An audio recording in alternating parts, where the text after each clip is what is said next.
আজকে দেখাবো আপনি ইমোতে অডিও কল এবং ভয়েস কল কিভাবে রেকর্ড করবেন। চ্যানেলে নতুন হলে সাবস্ক্রাইব করবেন এবং বেল বাটন বাজাবেন। আর ফেসবুক হলে ফলো এবং শেয়ার করবেন প্লিজ।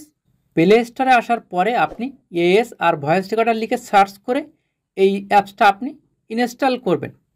উপরেরটা এবং নিচেরটা আপনি অন করবেন। তারপর এখানে আপনি স্টার্টে ক্লিক করবেন, অল রেকর্ডে ক্লিক করবেন, সবগুলো এখানে আপনি অল করে দেবেন। তারপর এখানে স্টার্ট রেকর্ডিং কন্টিনিউ দেবেন।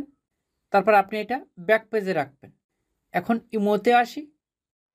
এখন আমি ইমোতে আসলাম। ইমোতে আসার পরে একজনকে কল দিলাম।